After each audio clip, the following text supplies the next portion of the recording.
Good morning. See, everybody's asleep or jet lag. Good morning. Come on, you guys. This is a community event. Good morning. All right, it's slowly getting there. So I know we have lots of jet lag people in the audience from certainly my side at Intel, and I know a bunch of Mellanox guys from Israel, and Thomas here from France. What exotic countries do we have represented today? Anybody from South America? Not yet? Anybody from Africa? Not yet. All right, so we need to build our community out into those two regions, so we need your help in that front. Did everybody get their hat? So we got a little bit of DPDK swag for you today. We try to have a little bit at every event. If you haven't gotten your hat yet, I'd recommend you do, because we've ordered 200 hats, and we have about 220 registrants for this event. So as in many of our past events, we are sold out yet again. So I'd like to thank all of you for signing up, and especially for showing up. And hopefully the rest of your colleagues will be here for the rest of the day as well. So I'm Jim St. Ledger from Intel, and I'm up here as the board chair of the DPDK project. And I just want to share with you some intro slides, give a few updates on the project, and recognize a few people that helped put this event together as well. But I also want to start off with a little perspective. So November 14th, on this day, Claude Monet was born. And I'm guessing all of you, even if you're not an art appreciator, are somewhat familiar with his work in creating the Impressionist movement. So on the left side of this slide is his first painting called Impression Sunrise, which gave name to the Impressionist movement. And why I thought this was interesting and relevant was, coincidentally, that he was born on this day in, I think it was 1840. He started the whole movement of the arts towards Impressionism, and this community has started the whole movement of networking and data plane acceleration in user space. There are other things that were done in that domain, but haven't ever gathered as much momentum as this community has. So I'd like to give everyone a round of applause for your contributions in making this happen. It's really been a tremendous effort, and to give you some perspective on how the effort has developed over the years. The first release was put out in 2010 before the community existed. Then along the way, Sixwind helped create DPDK.org, helped foster the community itself. This data tracks back to, I think, 2014 and shows how year over year over year, we've grown in the number of contributors and the number of contributions for each project. There's another slide that I didn't share, which is showing the collective number of people that have contributed, which is even more of a growth rate on it. So this project continues to do tremendously well in building forward, and I'd like to thank everybody. Specifically, where's Thomas? Where's Thomas sitting, if you could stand up? Thomas Mangelan has been the DPDK project maintainer. I'd especially like to thank him for all his efforts. If you see 1711 on here, and those of you who've been involved in the 4 release candidates so far have known that the entire community, and especially Thomas, is working tirelessly to get that out the door. My bet, and we'll see how this goes, is that before we leave here tomorrow, that release will be complete. So Thomas, thank you for all your effort, and to all the other people, I'd like to thank them too. Thomas, thank you. The other thing I'll add about 1711 release that was also true in 1611 is the fact that it's a long-term stable release, or an LTS. And there was a tremendous amount of discussion in the community when we decided to go down the LTS path, but since then it's really come into its own and people looking to it for stability. If you're someone who's consuming DPDK and deploying it in your own network solutions or your own network itself, you know that having stable releases and stable software that you can count on is imperative. And DPDK community rose to that challenge over the years of just doing 2 to 3 releases per year, and community has stepped up to have a maintainer for 1611 and a different maintainer for 1711 to continue that trend going forward. So another thing that I think will help us build out over the years here. If you've been paying attention, you've seen a lot of these other projects, and this isn't an exhaustive list, this is some of their projects, and I'll let you search for the ones that you know of or have been involved in yourselves on other places that consume DPDK. And this is where the project scales in impact to the networking industry, software-defined networking, network functions, virtualization, and cloud infrastructure, and many other places. Right? There's some of these projects that are closely coupled in work. There's things like Ligapus and Open vSwitch that have had connections to DPDK for a long time. Fast Data or FIDOs use DPDK elements. C-Star and the Scala DB folks, that's the bottom left one in case those of you don't recognize that one, have done a user space stack for their own needs in a database, Cassandra database project. Lots and lots of projects, and this is where the impact of DPDK goes much further. We focus on accelerating network I/O and the data plane and adding in hardware accelerators and software accelerators. Then other people take all the goodness we provided and build on that to provide even more value to the industry. And I lost my slides. You still have yours? Okay. So I think it's a tremendous way that this community goes and scales much further beyond our own numbers into something much, much larger. The other thing I'd like to do for a moment is recognize all the board members. I'd like all the board members that are here to stand up and be recognized very quickly. We have John Bromhead, Jasvinder, who else is here? Erez, Per Eric in the back. George, you got to stand up. We won't take sitting down. Bob Monkman's here. I know I'm missing a few others across the audience here. So I'd like to thank all of these people, not only representing their companies that are helping to sponsor and fund the DPDK project and make events like this possible. So when we launched in April of 2017 as a project within the Linux Foundation, these people stood up, worked with their companies to get some checks written to help fund events like this. So I appreciate all the work you guys have done, and a round of applause for them, please.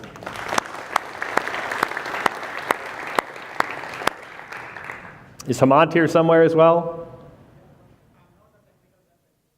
You're not the tech rep? Is Jan here?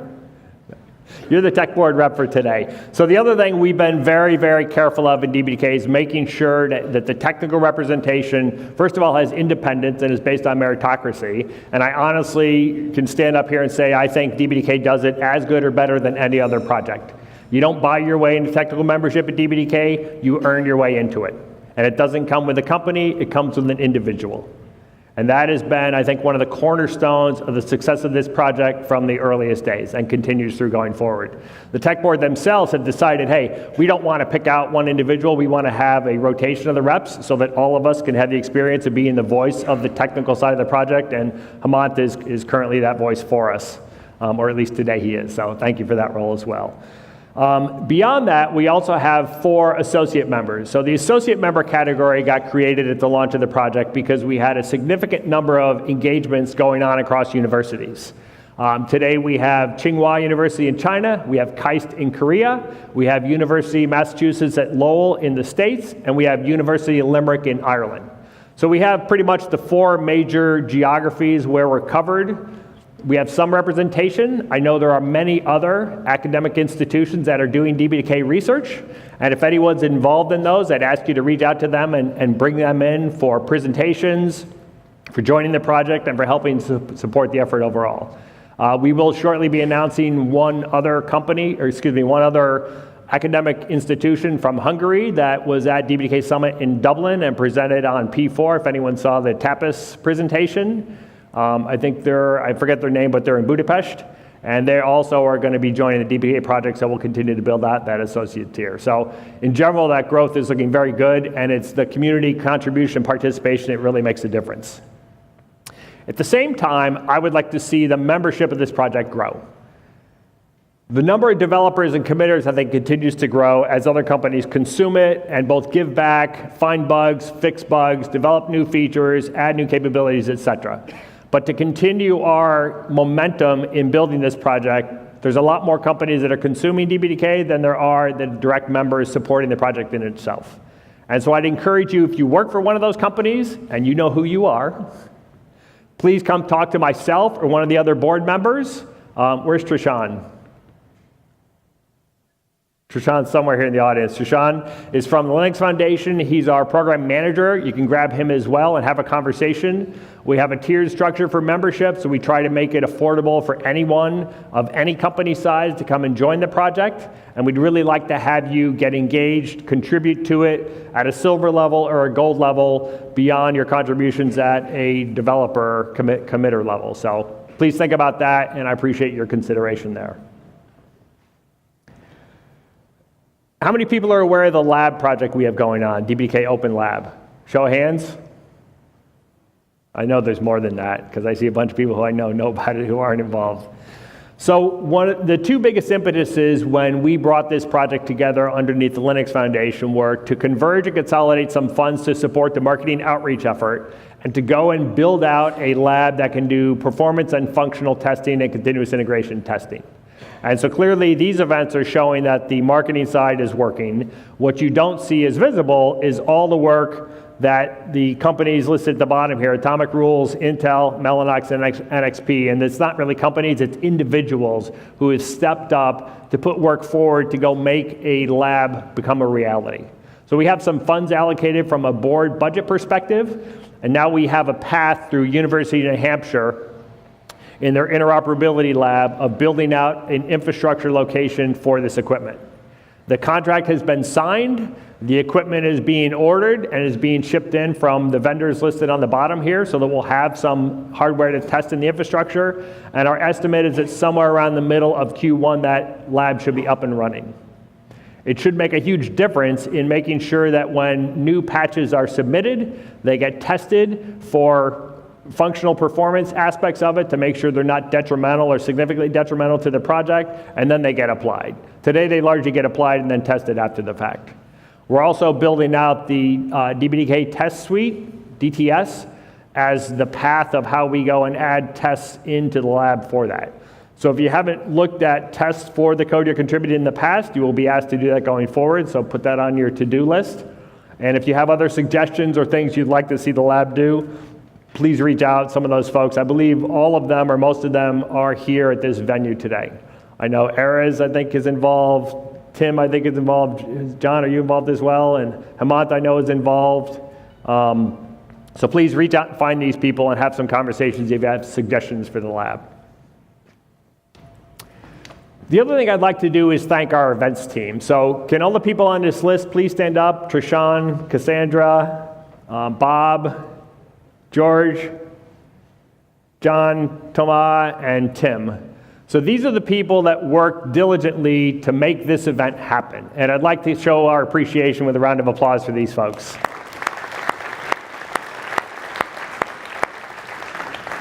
One of the fundamental ways DPDK makes things work on such a small budget is through volunteers like this.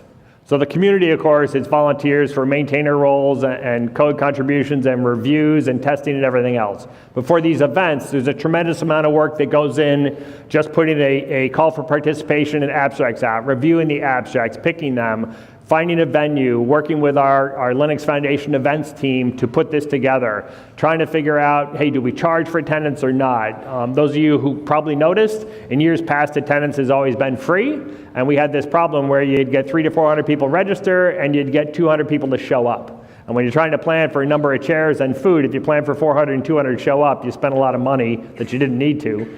This year, we charged a relatively nominal fee. If you go to any other conference, I would almost defy you to find a conference you could get in for $100. It's pretty cheap. And it helps cover some of the costs. What it really does is shows your commitment to actually show up. So I appreciate that. And hopefully that was a reasonable approach in balancing people who register and show up versus people who register and don't show up, and a solution that will probably carry forward to other conferences. But this team really spent a lot of time and effort in getting everything set up, and we'll continue to do work as we go through the conference and then after the conference and then on to the next one as well. The other thing this team has done is actually set up the events we're doing on a global basis. So this year in total we'll have 4 DPDK Summit events. We started out in India, we then went to China, we then went to our user space developer-centric event in Dublin, and we're finishing the year here. In addition to those events, we participated in some mini summits and presence at other events, such as OPNFV Summit, I think it was in Beijing this year, and we had some presence at Open Networking Summit, I think it was in Santa Clara or the Bay Area, South Bay Area this year as well. This team now is going to morph into kind of a marketing subcommittee and look at a thorough plan for 2018. Where and when should we host our DPDK Summit events? Should we do additional outreach and collaborations with other projects? How many people are staying on through Open vSwitch conference? So quite a few, right? I'd guess that to be 20% of the audience. One of the great collaborations we can do through being part of the Linux Foundation is have collaboration between two different projects. So our DPDK event is Tuesday, Wednesday, OVS Con is Thursday, Friday.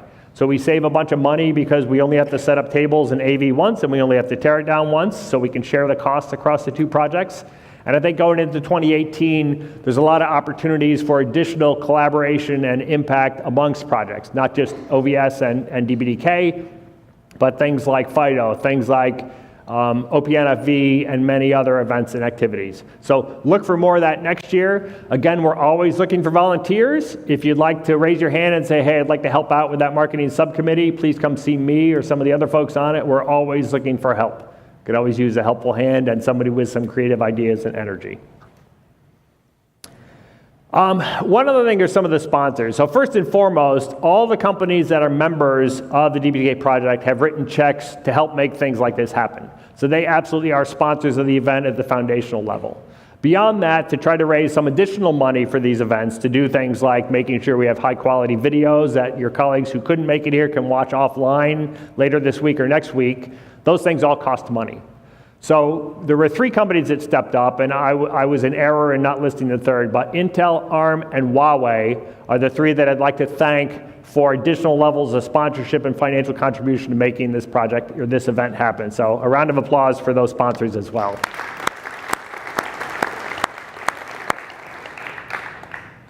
Okay, I think I'm almost done on time.